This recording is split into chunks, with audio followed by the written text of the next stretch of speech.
This is a channeled transmission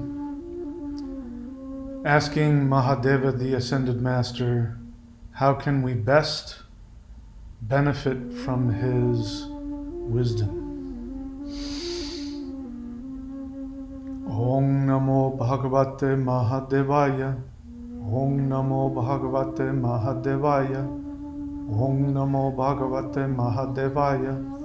Om Namo Bhagavate Mahadevaya.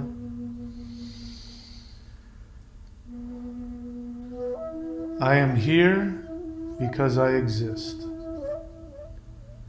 Existence is everything. There is nothing beyond existence. Existence is awareness. Existence is consciousness.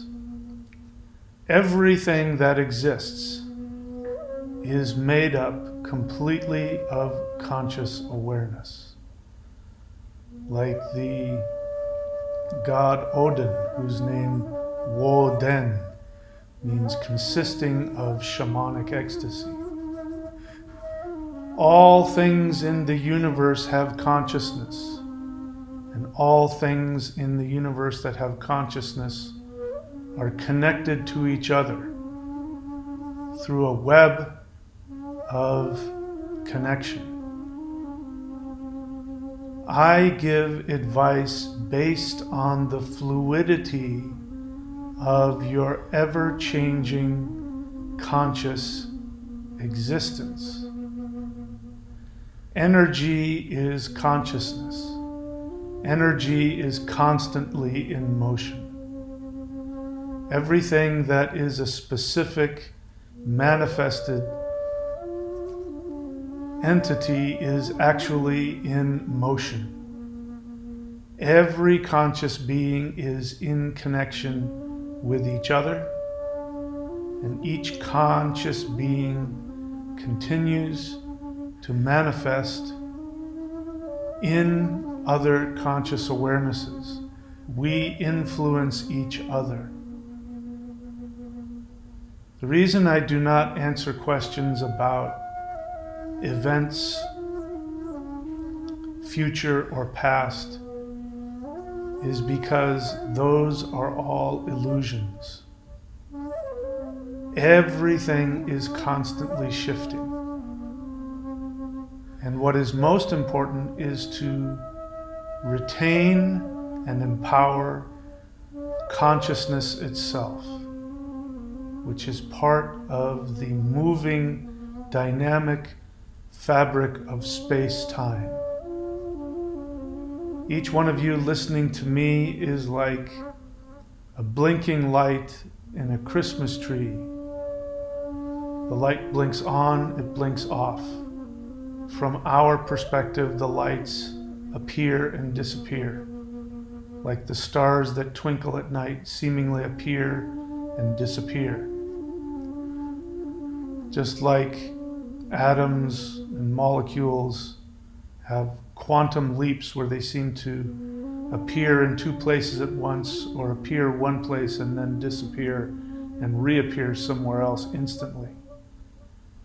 This is all an illusion, showing the dynamic, continuously changing nature of energy. Matter is energy, energy is matter, consciousness is energy. Energy is everything. This is why Mahadeva, the teacher, is focusing so intensely on energy. That is so that you can connect to energy rather than the illusion of static solidity.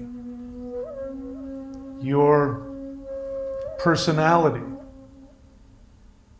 There is a question within the human experience of, are we the result of our actions, or are our actions the result of our character? Is our character something that cannot be changed? And this is something to meditate upon, because one seems to create the other. Energy is fluid. And when you can focus on your fluid nature, the changing, continuously fluid nature of your essence, then you will not react. You cannot be controlled. You can choose to manifest in whatever form you want. In this life, you seemingly have a static existence, a specific body type, specific height, weight, genetic markers that tell you who you are.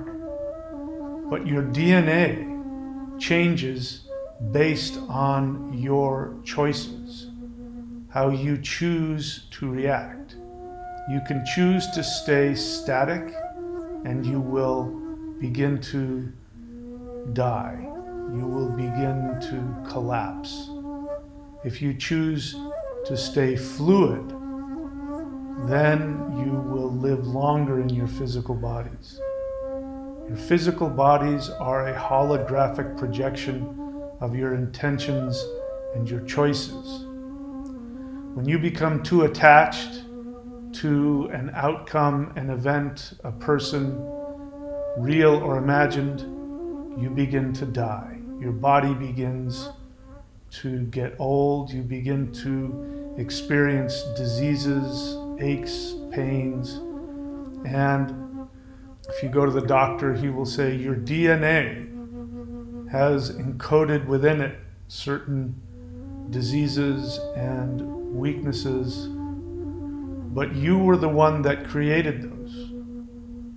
For those DNA markers that you inherited, those are choices that were made by your ancestors that were recorded in the DNA sequence of your body. But you can choose to change that. Even in your science, you will see that the DNA of identical twins starts out identical at birth, but as you go through life, each of the attitudes and choices, the reactions to life, changes the DNA code, which is then passed on to your descendants. So you have those traits which you have received from your parents, which were based on their choices and their parents' choices, going back into your ancestors.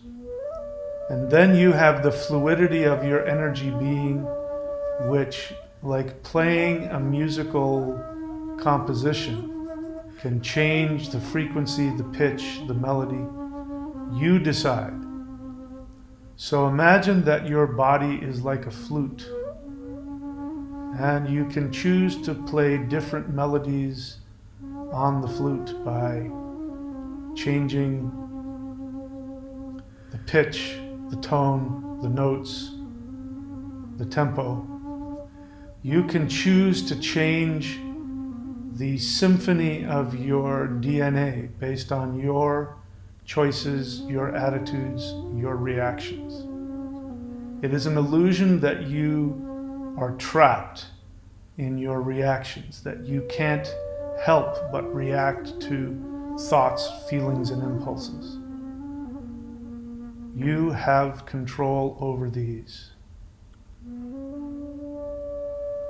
What will give you everlasting life, what will give you consciousness, awareness, happiness, success, prosperity, will be based on you dying to those fixed attributes that you hold on to, that you think give you strength and power. By dying to your fixed control of your attributes and by embracing the fluidity, the non-specific nature of who you are. And if you understand that your body is a holographic projection of the intent of your soul, then you die to your physical attachments that you've created. For example, to be attached to one's intelligence, to believe that your intelligence will take care of you. You're forgetting that you yourself intended whatever level of intelligence you have. So you can choose to change that. But in order to do that, you must die to the limited expression of whatever your attribute is. Focus on the ever-changing, ever-fluid nature of your soul and allow your projected three-dimensional body instead to be a symphony. And you control the song, but you must come back to your non-physical, energetic consciousness, which in fact intends and creates everything. And with that, I will leave you.